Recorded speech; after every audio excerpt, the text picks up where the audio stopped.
Kalau kita tahu cerita buruk orang, tolonglah bagi tahu dengan dia. Kita baru balik daripada majlis ilmu ni, kenapa kita cerita pasal buruk orang tu pula? Kenapa kita tak mampu blok lidah kita sendiri yang kononnya tadi kita bercakap tentang kebaikan, mendengar kebaikan, tiba-tiba selepasnya kita letakkan satu sebut disulam dengan perkara-perkara yang tidak baik. Dia takkan menjadi baik, sahabat-sahabat, kerana dikuliti dengan perkara yang tidak baik. Masya Allah. Sesiapa yang hijrahnya kerana Allah dan Rasulnya, maka hijrahnya kepada Allah dan Rasulnya. Nawaitu, tetap nombor satu. Dan sesiapa yang hijrahnya kerana dunia yang dikehendakinya atau kerana wanita yang ingin dinikahinya, maka hijrahnya sekadar yang dia niatkan.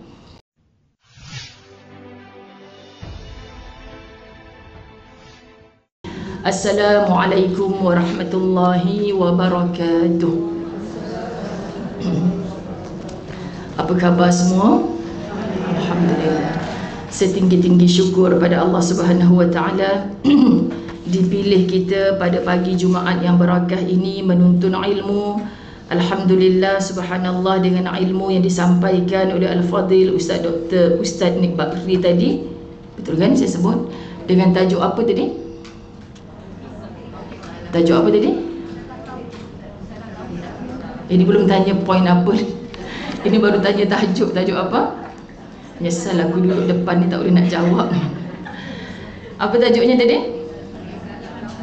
Risalah Tauhid. Memang Ustaz mengajar kitab di sini, subhanallah.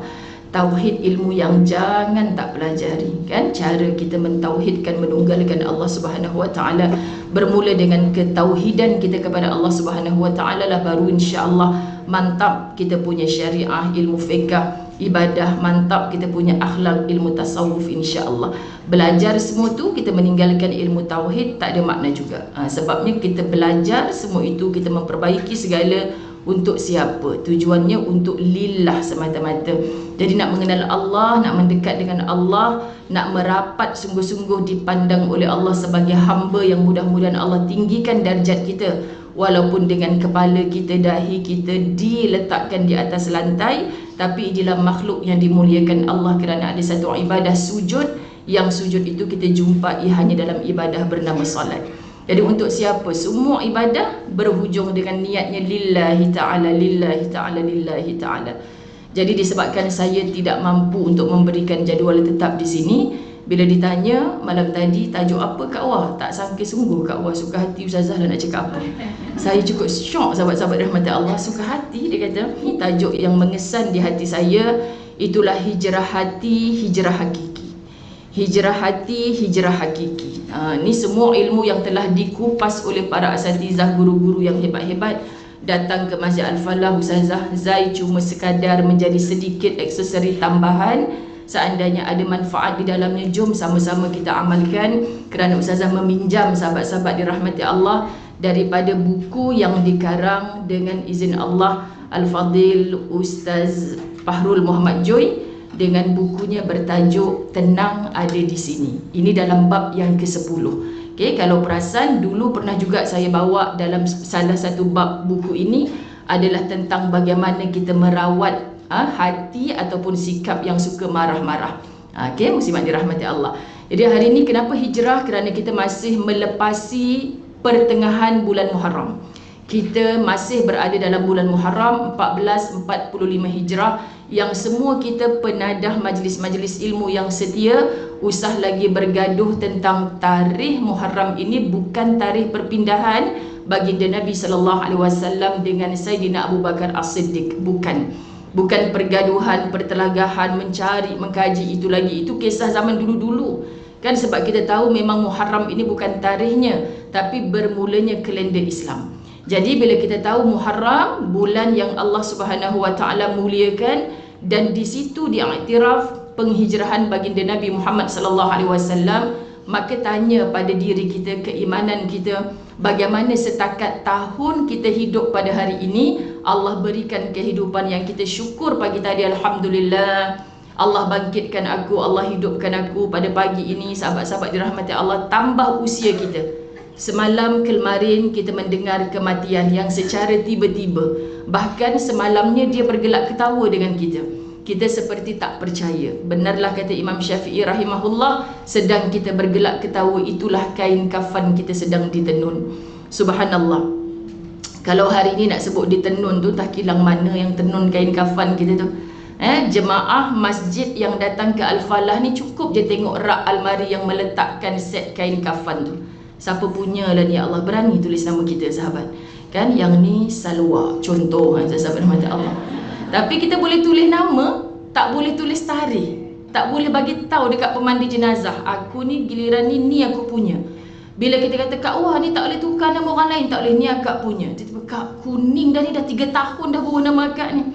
Sebab tu kita simpan sahabat-sahabat rahmat Allah untuk kita hadiahkan pada orang. Tapi bila kita tengok benda Allah tu, sebab tu saya baca ada satu artikel seorang syekh, dia suka meletakkan batu nisan depan pintu rumah dia. Allah ya Karim. Letak batu nisan depan rumah bertulis nama kita. Kau rasa? Itulah soalan dia kan sahabat.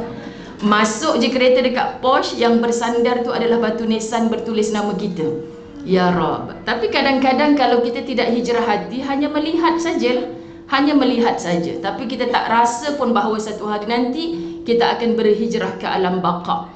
Alam fana ni kita akan tinggalkan, dia binasa. Tapi alam baqa yang kekal abadi tu apa persiapan kita?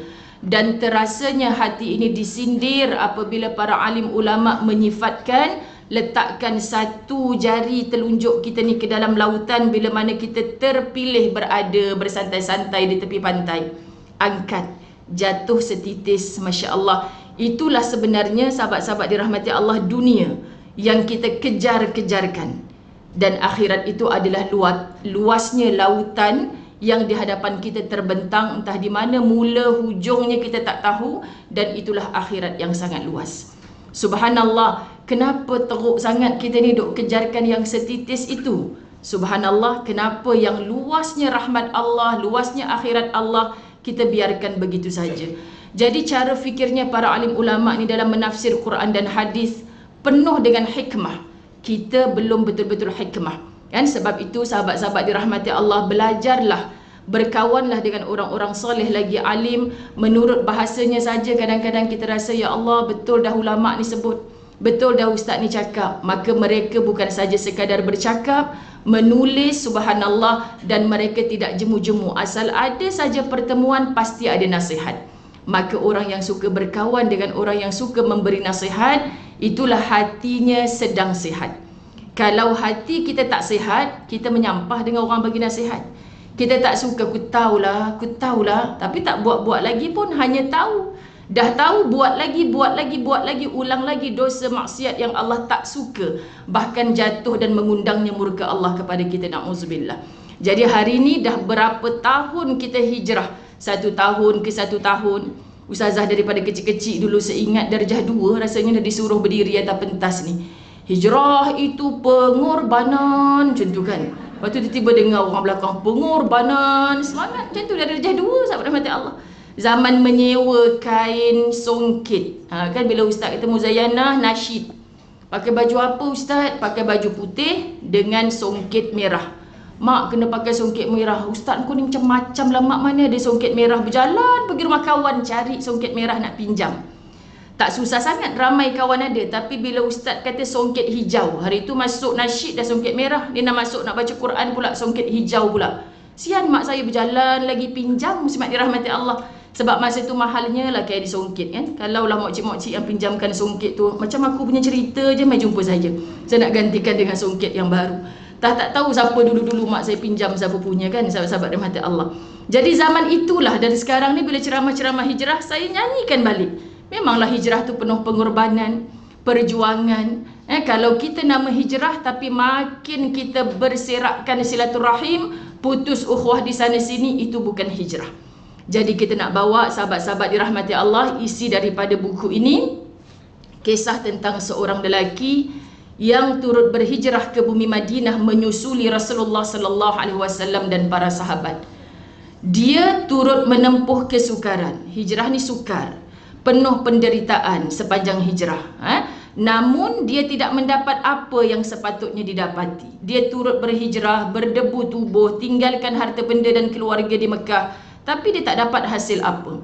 kerana dia tidak merebut keredaan Allah dan Rasul.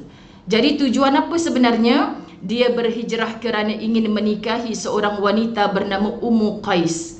Ummu Qais, sahabat-sahabat dirahmati Allah, menjadi wanita yang didambakannya bukan kerana Allah dan Rasul tujuan hijrahnya. Kemudian dalam sejarah dia dikenal sebagai Muhajir Ummu Qais. Berhijrah tetapi hijrahnya bukan kerana Allah dan Rasul, tetapi kerana untuk merebut cintanya si Ummu Qais. Kan, ada kan orang yang kenapa nak pindah tempat tu? Bawa plan saya dekat situ Ustazah. Kan sahabat rahmat Allah. Anak-anak kita yang dah masuk universiti ni kan, pelik kan kadang.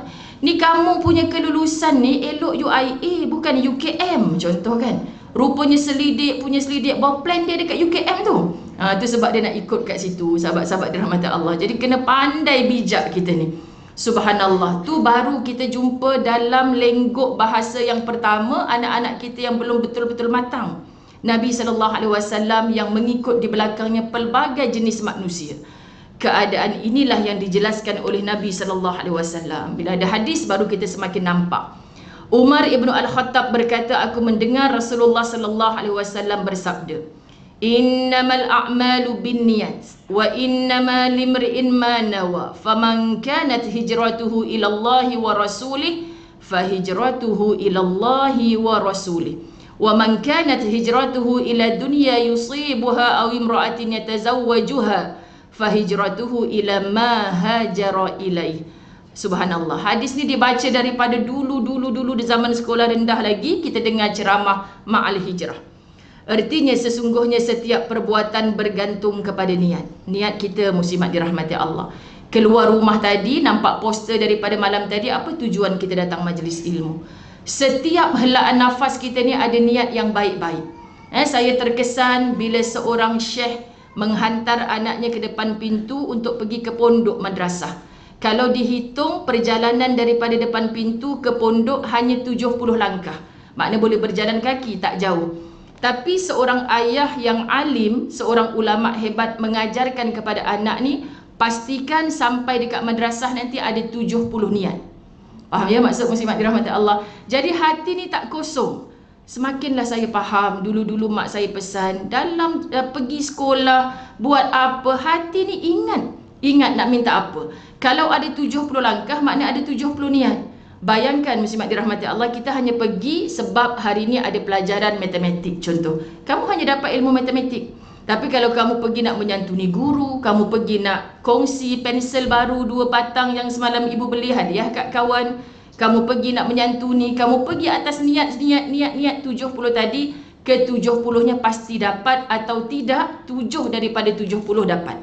Faham ya muslimat dirahmati Allah? Sebab kita sedang menuju ke tempat baik.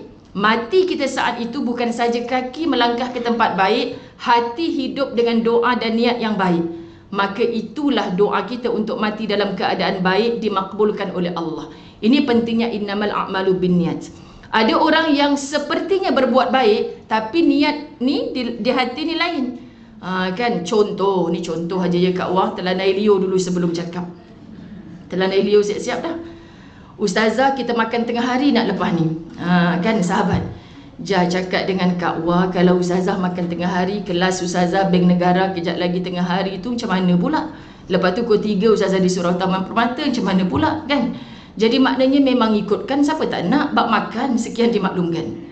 Jadi sahabat-sahabat dirahmati Allah, betulkan niat, betulkan niat, betulkan niat. Kita datang ke sini muslimat dirahmati Allah untuk apa dulu? So kalau ada imbuhan-imbuhan kepentingan-kepentingan yang lain bukan yang utama. So betulkan. Kalau tadinya ada kawan lepas kuliah dekat Al-Falah kita pergi sekian-sekian, yang itu nombor 2, nombor 3. Jangan jadi nombor 1 pula. Kenapa you rushing sangat lagi ni? Kawan ajak ngeteh lepas kuliah Al-Falah. Tak jadi. Subhanallah. Kita kena kuliah ilmu dulu, baru apa imbuhan-imbuhan yang kita dapat. InsyaAllah kalau kita dimatikan oleh Allah, roh itu diangkat dalam kebaikan. Bukan perkara yang tak baik. Apatah lagi minta maaf sebut, kawan yang kita nak jumpa ni kita kenal dah. Tahu dah dia ni ajak aku ngeteh lepas ni nak cerita pasal apa ni. Kalau kita tahu cerita buruk orang, tolonglah bagi tahu dengan dia. Kita baru balik daripada majlis ilmu ni, kenapa kita cerita pasal buruk orang tu pula? Kenapa kita tak mampu blok lidah kita sendiri yang kononnya tadi kita bercakap tentang kebaikan, mendengar kebaikan, Tiba-tiba selepasnya kita letakkan satu, apa ya nak sebut, disulam dengan perkara-perkara yang tidak baik. Dia takkan menjadi baik, sahabat-sahabat, kerana dikuliti dengan perkara yang tidak baik. Masya Allah. Sesiapa yang hijrahnya kerana Allah dan Rasulnya, maka hijrahnya kepada Allah dan Rasulnya. Nawaitu, tetap nombor satu. Dan sesiapa yang hijrahnya kerana dunia yang dikehendakinya atau kerana wanita yang ingin dinikahinya, maka hijrahnya sekadar yang dia niatkan.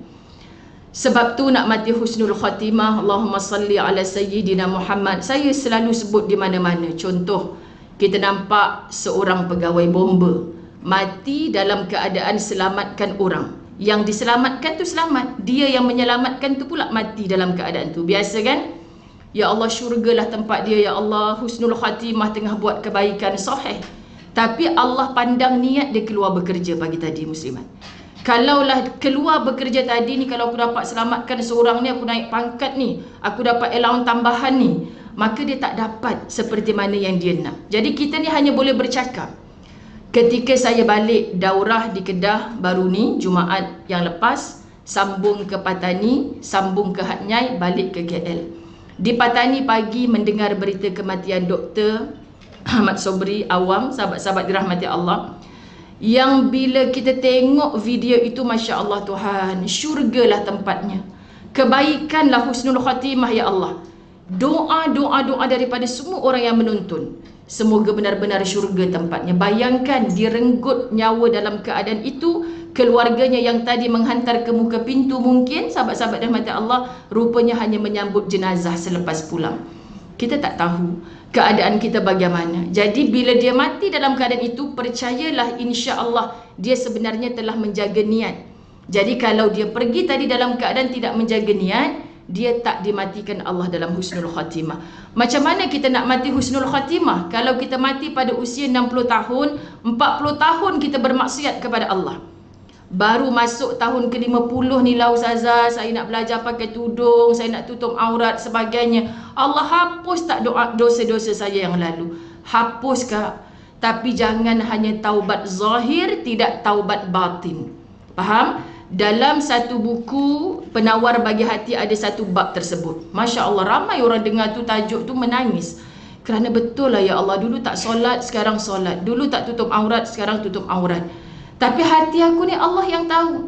Tujuan aku ni untuk apa? Sebab tu kalau kita tak faham ilmu tauhid tadi, sahabat dirahmati Allah, zaman akhir banyak manusia suka hati akulah. Aku bukan minta duit engkau pun pakai baju seksi ni. Semua suka hati, suka hati, suka hati. Kita hidup atas dunia sebagai hamba. Mu berdiri sebagai title apa pun kamu hamba. Allah tetap perintahkan kamu duduk di tahta mana pun kamu tetap bersujud. Yang mana makhluk, katak, semut, apa saja minta maaf. Bila nampak macam ni ke cara seorang manusia kena menyembah Tuhannya, kepala yang mulia ni duduk ke atas lantai, punggung tempat keluar najis duduk ke atas. Saya memang terkesan sahabat bila ulama menafsirkannya begitu. Subhanallah, betul dah. Binatang pun masih kepala dengan punggung selari. Faham ya maksud? Sahabat kaki empat tu. Tapi kenapa manusia Allah letakkan dalam hina seperti itu? Makhluk lain memandangnya hina. Tetapi saat itulah Allah sangat tinggikan darjatmu. Kamu berbisik ketika kepalamu berada di atas lantai, punggungmu berada di atas. Tapi suara hatimu mengetuk arasy Allah Subhanahu wa taala. Berbicaralah dengan Allah saat dalam sujudmu. Mintalah merayu rintih dengan Allah dalam sujudmu. Allah Maha mendengar. Allah Maha mengetahui. Allah baca seluruh gelodak dalam jiwa kita ni. Allah tahu betapa bersungguh-sungguhnya kita nak minta ampun dengan Allah. Dalam rayuan ratapan akhir Ramadan, kita disuruh, ya Allah, Allahumma innaka afuwun karim tuhibbul afwa fa'fu anna. Kau Maha pemaaf, engkau cintakan kemaafan ya Allah, maka maafkanlah akan daku. Kita beria-ria minta dosa kita diampuni oleh Allah, dosa kita dimaafkan oleh Allah, delete zero kesalahan yang sebelum kita bertaubat dulu. Allah jamin aku boleh buat. Sebab sifat al-afunya Allah. Tapi engkau tak merasa malu ke dengan Allah? Bila mana sikit-sikit, kenapa saya nak maafkan dia ustazah? Bibi saya yang curi rantai saya dulu tu. Allah tak pernah silap meletakkan dia di dalam rumahmu. Kenapa kita terlampau menghina sahabat-sahabat? Kita buat silap, mereka buat silap. Okay? Kalau kita dah hantar dia ke muka pengadilan, dah jatuh hukuman, tiba-tiba satu hari dia datang minta maaf puan, hanya kerana dia bibik kita tak boleh maafkan dia.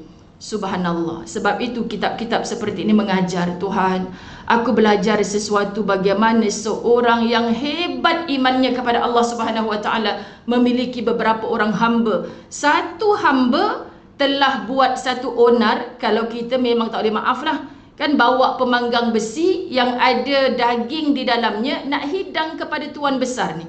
Berlari-lari anaknya yang kecil, jatuh pemanggang api yang panas kepada tubuh, menggelupur mati budak tu. Kata semua orang, peliknya seorang majikan bos besar ni boleh maafkan si hamba, bahkan bebaskan hamba, bahkan memberi kebaikan kepada hamba. Orang kata engkau ni punya hati yang macam mana? Sebab aku bukan memandang hamba yang berbuat silap, tapi aku memandang Allah yang memilih takdir ini berlaku. Nyawa anak aku ni ajal dah tiba dengan kaedah, dengan cara itu. Siapa yang tetapkan? Allah. Kita tak pernah plan macam tu. Hamba tadi tak pernah plan sebab dia tahu natijahnya dia kena buang kerja, sahabat dirahmati Allah. Tapi Allah berkehendak. So bila pandang Allah, hilang segala. Jadi kita nak sebut, Tuhan, bagaimana kita nak dapat hati yang begitu? Ini benar-benar hijrah hati yang kita maksudkan. Jadi kenapa sahabat? Jasad sudah berhijrah, tempat tinggal kita dah tinggalkan dah. Saya berhijrah dari kerja A kepada kerja B, hijrah. Tetapi kenapa hari ini kita nak bahas tentang hijrah hati? Ada 5 perkara, saya harap cukup masa. Okay, sahabat dirahmati Allah. Pertama, hati ialah raja.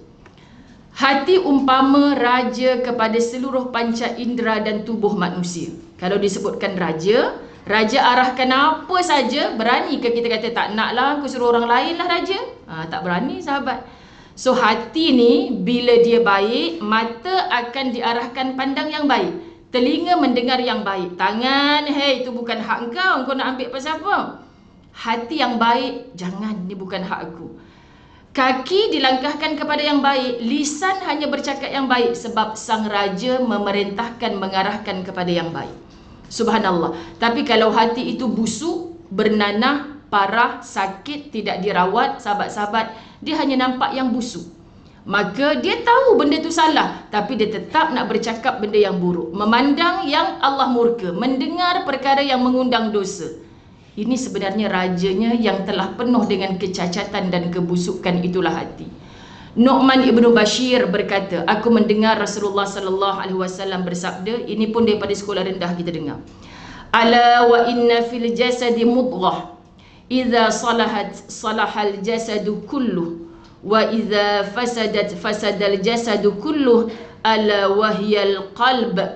Kalimah al-qalb itulah hati. Ketahuilah sesungguhnya di dalam jasad manusia terdapat mudghah, segumpal daging. Jika baik segumpal daging itu, akan baiklah jasad keseluruhannya, dan jika rosak, akan rosaklah jasad keseluruhannya. Ketahuilah itulah hati. So hati kita ni sahabat dirahmati Allah, kalau kita buat pemindahan hati, penyakit sekian-sekian, kita jumpa doktor boleh scan tak hati yang nak dipindahkan ke saya ni, hati orang baik ke hati orang jahat? Kita tanya kan, muslimat dirahmati Allah. Sebenarnya itu tak ada kena mengena. Sebab apa sakit hati kita ni, kita jumpa doktor minta ubat tertentu, saya tengah sakit hati dengan laki saya ni doktor. Doktor ada ubat, sahabat dirahmati Allah? Tak ada. Selagi mana tak seperti tadi, seorang raja, seorang majikan, bos besar boleh maafkan hamba tadi, dia hanya datang daripada hati kita yang mulia, hati kita yang baik. Dapatlah kita jawapan betapa qudwah hasanah Rasulullah sallallahu alaihi wasallam hanya mempercontohkan kebaikan kepada kita. Mana datang sikap Nabi yang macam ni, ya Allah. Ajaibnya, peliknya, orang bagi tahi kat dia minta maaf sebut, dibalas dengan bunga. Aku tak faham, ya Allah. Orang buat jahat tetap dibalasi dengan kebaikan. Semalam saya habiskan satu komik yang saya beli di Bukit Tinggi, sahabat-sahabat, depan rumah Buya Hamka. Saya suka baca, nak bagi hadiah komik-komik dekat anak buah lah. Tapi sebelum bagi kat mereka, kita baca dulu. Kan macam tak sesuai dia bagi kat budak sekolah rendah ni, yang dah tua-tua bertahun-tahun dah tinggalkan sekolah rendah ni pun tak habis baca lagi. Jadi saya baca, subhanallah sahabat, banyaknya peristiwa yang berlaku dalam hidup Buya Hamka. Maafkan, maafkan, maafkan. Istrinya, Buya, mengapa begitu Buya? Anaknya, subhanallah, Buya, mengapa begitu Buya? Bukankah Rasulullah sallallahu alaihi wasallam membalasi kejahatan dengan kebaikan? Subhanallah, hatta ketika mendengar Soekarno yang menjadi asbab dia dipenjarakan ketika itu, sahabat dirahmati Allah, menghantarkan satu nota, sudikah kalau matinya dia menjadi imam solat jenazah kepadanya. Seluruh Indonesia pelik. Iya, bisa, kata Buya Hamka. Disarung pakaiannya menuju ke tempat pemakaman, bahawa dia menjadi imam kepada orang yang menjadi asbab. Kalau kita, dia bunyinya, kalau kita, macam tu kan sahabat, depan aku ni nak pijak pun boleh ni, dah jadi mayat pula, dia tak boleh balas apa-apa. Subhanallah Tuhan, patutlah namanya disebut-sebut walaupun setelah bertahun-tahun kematiannya. Yang kami belajar daripada mulut keluarganya sendiri, Buya Hamka karangannya, tulisannya lebih 100 judul, walaupun usianya tidak sampai 100. Tapi kami di Padang Bukit Tinggi ini, kami seperti mendengar-dengar suaranya Buya. Kami seperti masih dinasihati oleh Buya walaupun wafatnya telah bertahun-tahun. Ia meremang bulu roma sahabat. Sebab tu menulislah, kerana selepas mati kita masih boleh memberi nasihat. Maka, macam mana Ustazah, saya bukan penulis. Kan hari-hari tulis dekat WhatsApp kemain lagi kan sahabat. Tulis dekat status Facebook kemain lagi. Kan. Mama janji nak masakkan ni bila anak mama balik dari asrama. Resipi kat bawah kemain. Tapi simpan tak buat-buat. Sekian dimaklumkan. Jadi daripada begitu, lebih baik kita tulis, Masya Allah, banyaknya dosa kita. Jom kita mulakan dengan tahajud malam ni 2 rakaat. Kita sambung dengan 2 rakaat solat taubat contoh. Kan? Tapi jangan tulis saja, buatnya tidak. Sebab ada orang yang mengadu, Ustazah, saya ada satu rakan Facebook ni, dia main lagi hujung minggu, jangan lupa ziarah ibu dan ayahmu. Saya kawan baik dia Ustazah, dah 4 bulan tak balik kampung. Jadi maknanya orang yang mengadu kat Ustazah, hebat juga awak ni boleh kenal kawan tu. Ustazah BFF saja. Macam mana saya nak tegur? Sedih lah Ustazah, sebab adik dia, keluarga dia semua saya kenal. Tolonglah nasihat kakak saya tu. Aku tengok kat Facebook memang tulis saja, baliknya tak pernah. Mak sebut, sahabat-sahabat dirahmati Allah, sedih. Jadi kalau kita bercakap dengan hati, insya-Allah turun ke hati. Kalau kita hanya menulis sebab kita sekadar mau menulis, tapi kita tak rasa bersalah apa yang kita cakap, apa yang kita tulis, kita tak bersungguh-sungguh untuk ke arah itu, hanya akan sampai di telinga orang yang mendengar. Dia tak singgah di RNR bernama hati. Jadi silap siapa? Silap kita sebagai penyampai. Laksanakan, buat apa yang kamu cakap, apa yang kamu tuliskan. Itu Buya Hamka. Itu baginda Nabi Muhammad sallallahu alaihi wasallam. Subhanallah Tuhan. Saya cukup terkesan dengan sosok-sosok tubuh yang begini, sahabat-sahabat dirahmati Allah, sebab dia bikin apa yang dia cakap. Banyak orang kan cakapnya tak serupa bikin. Bukan cakap tak serupa bikin, sebenarnya bikinnya tak serupa cakap.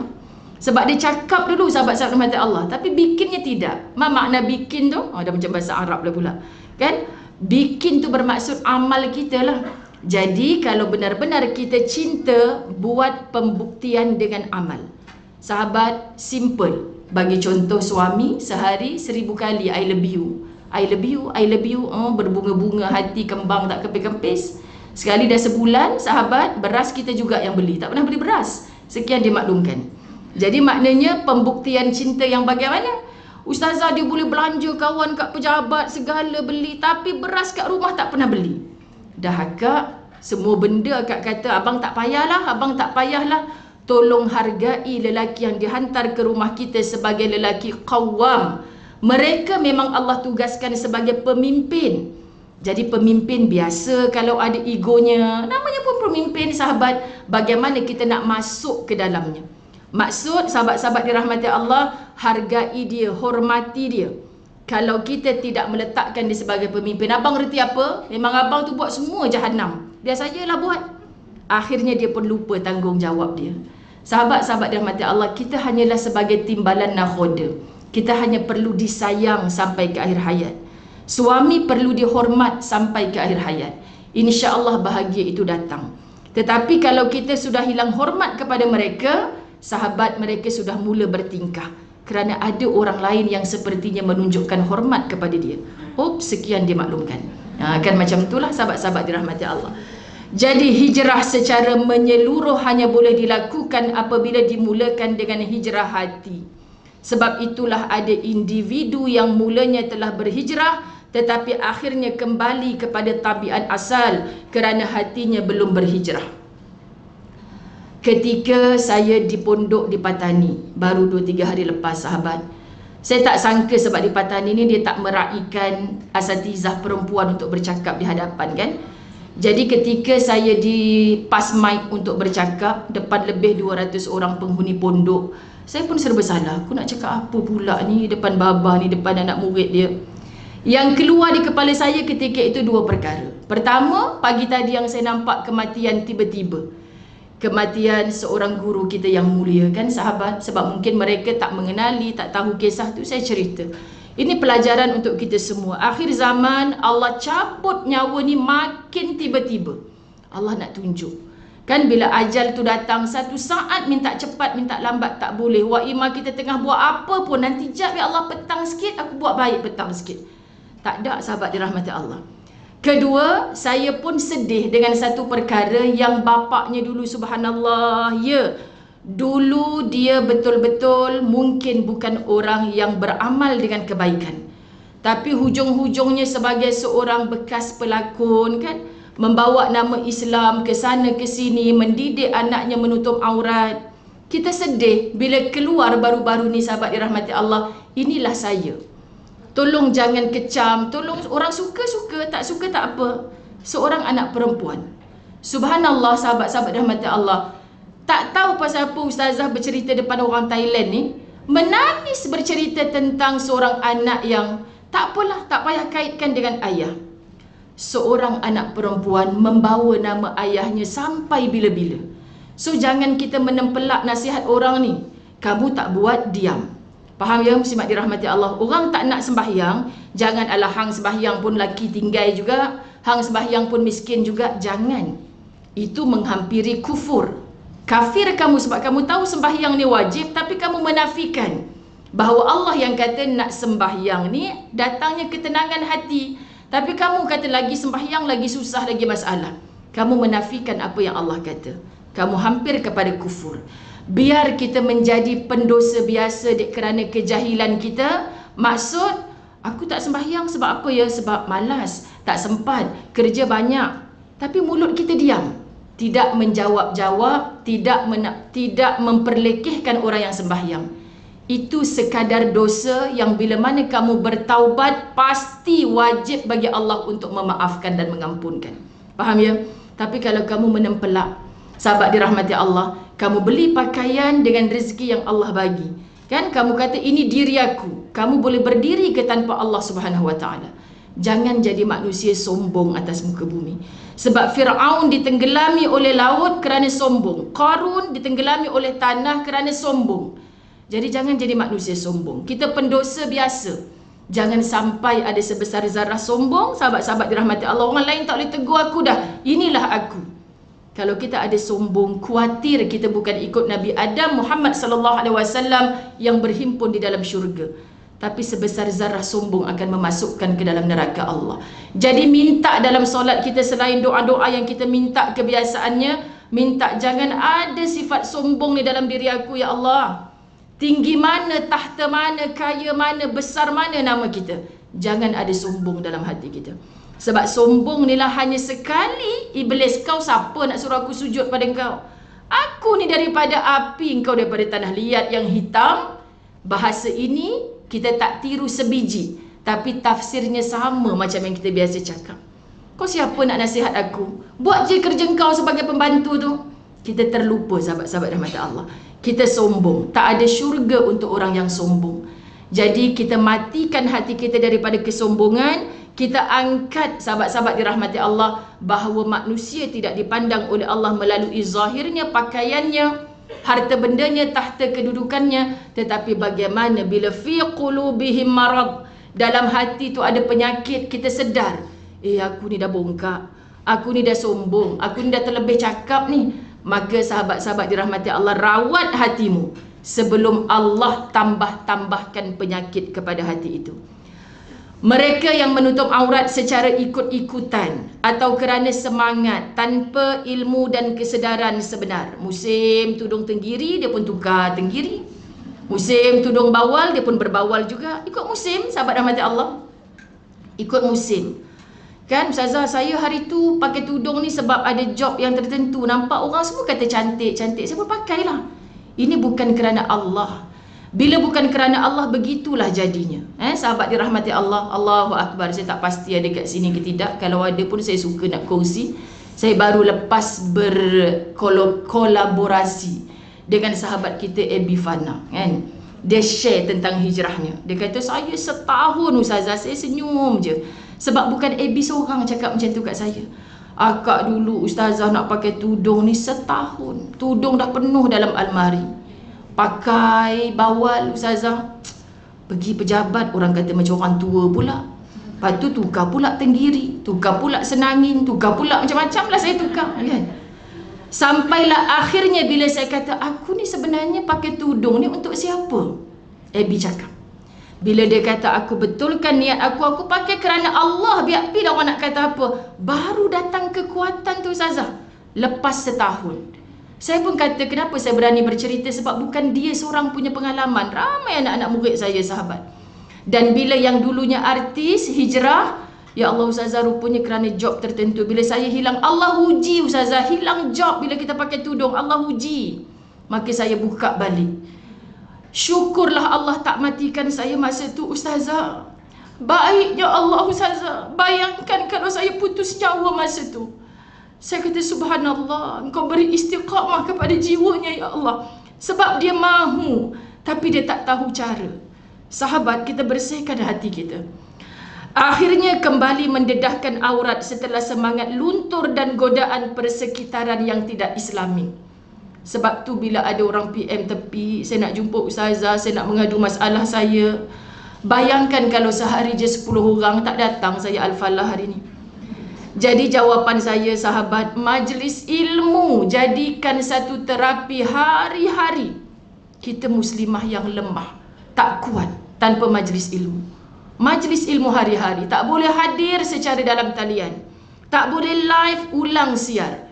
Tolonglah jangan berhenti. Live 1 jam, 1 jam setengah. Kuliah yang Ustaz Bakri sebut minal awal ilal akhir, jangan ambil sikit-sikit, separuh-separuh. Jangan. Fahamkan sungguh-sungguh. Bila kita faham, kita datang rasa. Apa rasa ni nikmat yang paling penting? Ramai orang tahu. Tapi kenapa orang tak punya rasa berdosa bila tak buat? Sahabat, takkan sama. Okay? Bila mana kita punya rasa, Masya Allah, kita akan sangat empati kepada orang lain. Aku faham ya Allah, sampai setahun dia nak istiqamah pakai tudung ni, bukan mudah. Bila dia dah dapat sahabat, tak cukup rasanya dengan tudung Ustazah. Bila saya bercakap, melorot dengan baju ni, ya Allah, ni pun aurat. Saya pun rasa nak istiqamah pakai sarung lengan. Subhanallah, ini pelajaran yang saya dapat daripada orang yang hijrah. Bukan mudah. Tapi bila benar-benar lillah sahabat-sahabat mata Allah, kita tak toleh belakang dah, jalan terus. Itu hati ialah raja. Kedua, hati ialah soal awal. Dia yang ketiga, hati ialah soal akhir. Okey, hati ialah saksi keesaan Allah sejak di alam roh. Kita tahu bahawa di alam roh lagi kita dah berjanji dengan Allah, bala syahidna. Ya Allah, aku bersaksi bahawa Allah ni Tuhanku. Maka kalau dari alam roh kita belum lahir lagi, kita dah berjanji Allah adalah Tuhan kita. Sebab itu ketika kita membaca iftitah, inna salati wa nusuki wa mahyaya wa mamati lillahi rabbil alamin. Bersungguh-sungguh, itu ikrar kita. Walaupun tak wajib baca dalam salat, ulama yang menyuruh kita baca, sahabat-sahabat dirahmati Allah, itu ikrar kita. Kan? Ibarat kalau dekat sekolah, maka kami langgar undang-undang tu, cikgu disiplin akan panggil. Kita sabar waktu solat ni. Sesungguhnya solatku, ibadahku, semuanya lillahi rabbil alamin. Hei, di luar solat, kenapa engkau bikin tak serupa yang kau cakap tadi? Kau buat apa saja semua kan untuk Allah. Kenapa engkau penat bila orang tak pandang dan tak puji, tak angkat engkau? Bukankah lillahi rabbil alamin? Kenapa kita berhenti buat baik bila orang tak puji, tak julang kita? Kenapa kita menangis, rasa menyesal buat baik? Sebab buat baik tadi ada orang keji, orang tak puas hati dengan saya, ustazah. Yang kamu buat tadi tu apa? Baik. Baik tu siapa suruh? Allah. Benar-benar untuk Allah atau untuk orang yang mengeji kamu? Kalau untuk Allah, jalan terus. Subhanallah, sahabat, kita tak jujur dengan diri kita sendiri. Kita bercakap di setiap rakaat pertama, inna salati wa nusuki wa mahyaya wa mamati lillahi rabbil alamin. Tapi kalau orang puji baru rajin. Kalau orang keji tak muncul dekat masjid. Pergi cari surau yang puji aku pula ah. Tak jadi, sahabat dirahmati Allah. Jadi tes hatimu sendiri. Ketiga, hati ialah soal akhir. Allahu Akbar, yang Allah pandang adalah penghujung. Sebab itu sahabat-sahabat dirahmati Allah, bila Nabi Muhammad sallallahu alaihi wasallam dalam satu hadis yang panjang menyatakan, saya baca terjemah saja, ada orang yang mengerjakan amal perbuatan ahli neraka, naudzubillah min zalik, hingga jarak dia antara dengan neraka hanya sehasta. Amal buruk dia tu kita nampak pun ahli neraka dah ni, tapi siapa kita untuk sebut di lisan kita begitu? Namun suratan takdir mendahuluinya. Sesudah itu dia mengerjakan amalan perbuatan ahli syurga. Baru ni saya balik rehlah, seorang makcik tu kata, ustazah, kaki saja ni dua-dua dulu dah tak boleh pakai. 3 bulan saya terbaring ustazah. Syukur masuk bulan keempat saya dah boleh berdiri, saya dah boleh bertatih. Sekarang besi dua-dua ni. Saya aksiden duduk dekat bawah trailer, saya naik motor ustazah masa tu. Ya Allah Tuhan, cik, inilah yang berlaku pada sahabat kami yang saya selalu sebut-sebut dalam kuliah, yang ikut saya umrah baru ni, tak ada kaki dua-dua sebab umur 18 tahun. Lepas SPM, kaki dia terpaksa kena potong duduk bawah trailer. Dua-dua kaki kena potong. Acik bernasib baik, ya ustazah, cik dengar kuliah ustazah tu, acik boleh berjalan sekarang, boleh sampai kat Patani ni. Sabar ya lah sahabat rahmat Allah. Sihat walafiat. Tapi tak ada ujian tu makcik tak kenal Allah. Tak ada ujian tu makcik tak sembahyang. Tak ada ujian tu saya tak dekat dengan Allah ustazah. Terima kasih 3 bulan saya tak boleh berjalan. Rupanya kita kena henyak dengan sesuatu dulu sahabat. Maka berterima kasihlah atas apa saja ujian yang menyebabkan lisan kita, ya Rabb. Terkadang melalui diri kita sendiri sakit. Terkadang melalui suami kita, kenapa dia buat aku macam ni ya Allah. Terkadang melalui anak-anak kita, aku malu dapat anak macam ni ya Allah. Terkadang jiran tetangga kita, tempat pekerjaan kita, rezeki yang masuk dalam kantong poket kita. Ini bentuk-bentuk ujian yang Allah bagi. Itu semua kecil selagi mana belum datang ujian besar bernama sakarat. Sakaratul maut, inilah ujian paling besar. Maka bersiap sedialah orang yang betah dengan ujian terus bangkit. InsyaAllah pengakhirannya husnul khatimah. Tapi kalau sikit ujian kita dah, kenapa aku ya Allah, kenapa aku ya Allah. Bila datang ujian besar tu sahabat, kita seperti nak marah Allah, dah sampai ke tiba saatnya. Sebab tu kata Sayyidina Ali, banyak orang yang mati saat hidup, tetapi bila dah mati baru dia hidup. Mati dah aku ya Allah, aku tak sempat buat apa pun sebenarnya. Kau nak minta dengan siapa lagi? Hanya Allah yang menghidupkan, hanya Allah yang mematikan. Dan pengakhiran itulah yang Allah pandang. Pada saat kata Asy-Syu'ara 88 hingga 89, yauma la yanfa'u malu wala banun illa man atallaha biqalbin salim. Pada hari bila cerita yaum tu maknanya hari kiamat, harta anak-anak dah tak berguna kecuali orang-orang yang menghadap Allah dengan hati yang sejahtera, hati yang bersih. Ni kita minta dalam doa kita, anugerahkan aku kematian yang membawa qalbun salim, wahai Allah, hati yang sejahtera. Subhanallah. Keempat, hati yang dinilai oleh Allah. Hak lain-lain Allah tak pandang sahabat-sahabat. Kata Nabi SAW dalam riwayat Muslim, saya baca terjemahan, sesungguhnya Allah tidak memandang pada rupa dan tubuh kamu dan tidak pada harta kamu, tetapi Allah memandang hati dan amal kamu. Biasa kan para asatizah ulang sebut. Dan bab hati ni sahabat, kita tak boleh tanya kawan sebelah, kau rasa hari ni aku pakai tudung putih ni, putih tak hati aku pagi Jumaat ni? Kan sahabat? Lalu kawan sebelah kata, kau jawab sendirilah, aku mana tahu. Lalu yang tudung hitam lah, mak nak kena balik awal cepat-cepat ni kan, ustazah datang kak, saya hitam, hati tengah hitam ya. Siapa kita sahabat dirahmati Allah? Sebenarnya tak ada seorang boleh scan hati kita, termasuk pasangan yang tidur sebantal dengan kita malam tadi. Tak ada siapa. Jadi setiap hari, apa khabar hatimu? Kita nak keluar rumah, kita nak buat kerja apa, hati ni tanya dulu sahabat. Bila kita tengok hati kita, pasal apa aku duk sakit hati tengok orang tu senang ni? Hatimu tengah sakit.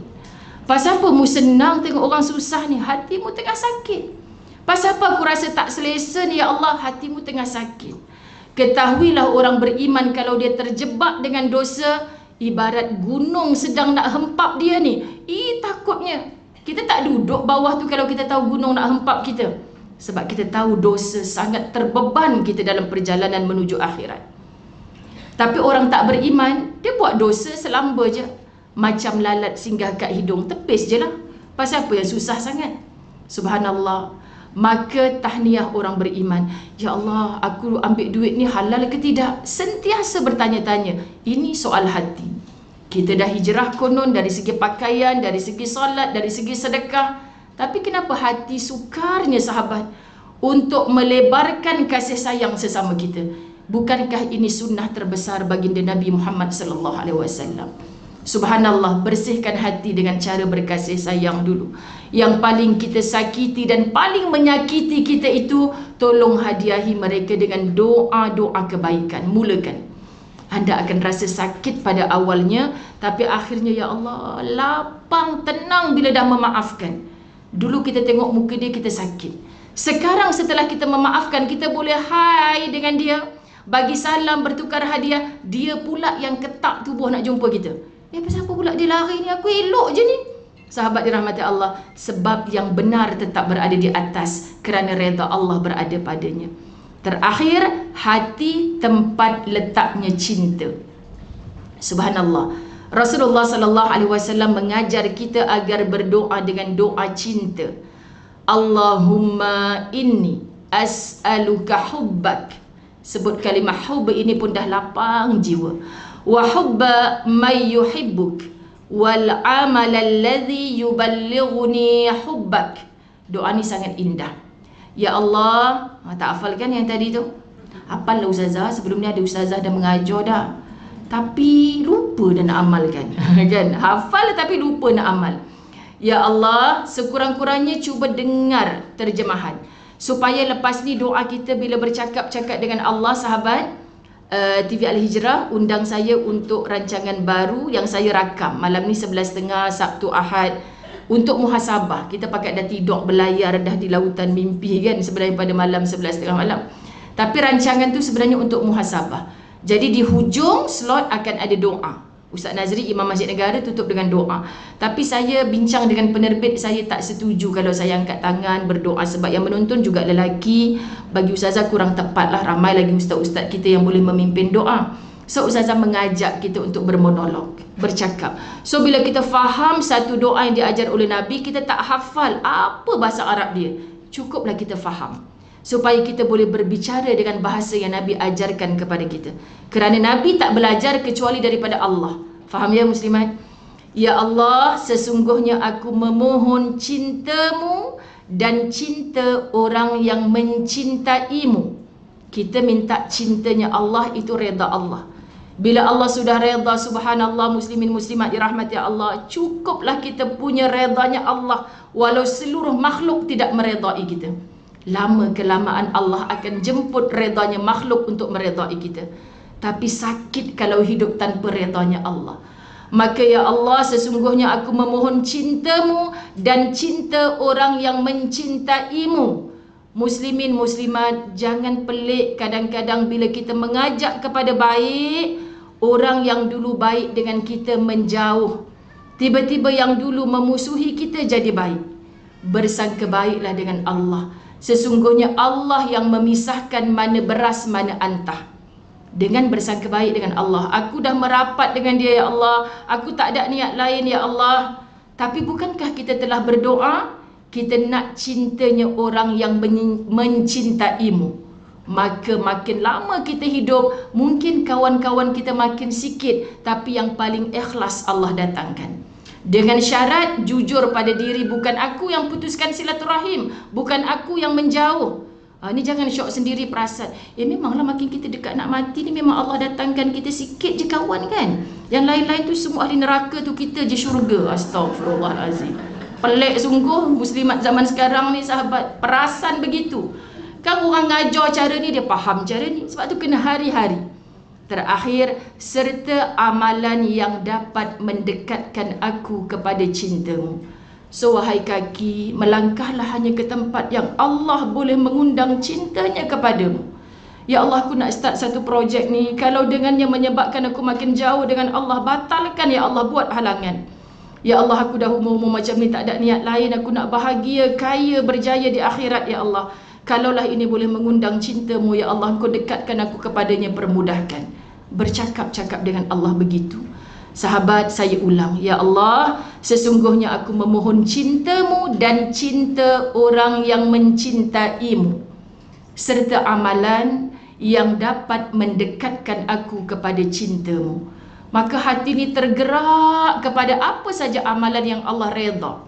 Insya Allah, keikhlasan kita nak dekat dengan Allah akan sungguh-sungguh memaksa diri kita, sahabat-sahabat dirahmati Allah, buat baik, fikir baik, penat malam hari sebab kita buat baik. Sampai kita tak sempat nak fikir jahat, apatah lagi nak berbuat jahat. Faham ya? Buka je mata, aku nak buat baik, sampai aku dimatikan dalam keadaan baik. Yang jahat-jahat ni kita tak nak fikir. Yang jahat-jahat ni bukan kita. Mampu nasihat orang yang jahat, sahabat, nasihat. Tak mampu, cukuplah dengan doa dan kasih sayang. InsyaAllah sahabat-sahabat dirahmati Allah, syurga tempat kita bila kita mendapat redanya Allah melalui cintanya Allah. Jadi kita takkan diredai Allah sebelum kita meredai apa yang Allah berikan kepada kita. Itulah kerja hati. Sentiasa bagi tahu dengan hati, aku tak nak macam ni, tapi Allah Maha berkehendak. Ajarkan aku kuat ya Allah, pimpin aku ke jalan yang paling Engkau redha ya Allah. InsyaAllah muslimin muslimat yang hadir ke Al-Falah dituntun, dipimpin oleh guru-guru yang mursyid. Sahabat-sahabat dirahmati Allah, datang hadir ke dalamnya secara istiqamah. Kalau tak mampu, tak sempat datang ke sini, jangan ada hari tanpa majlis ilmu. Jangan ada hari tanpa Al-Quran, dan tadabbur akannya pasti lebur segala takabur. Sahabat-sahabat, betulkan circle di sekeliling kita. Siapa yang kita nak kawan, bermula dengan matlamat, kalau aku mati, siapa nak ziarah jenazah aku? Faham ya sahabat? Bayangkan yang ziarah jenazah kita hanya tenggek selendang atas kepala, terbonjol jambul-jambulnya keluar, hanya bicara, laki dia okey ke? Tengah melalak ke dalam bilik tu? Kereta 3 biji kan? Itu je buat apa? Paling kurang yang ziarah kita yang mampu mendoakan kita.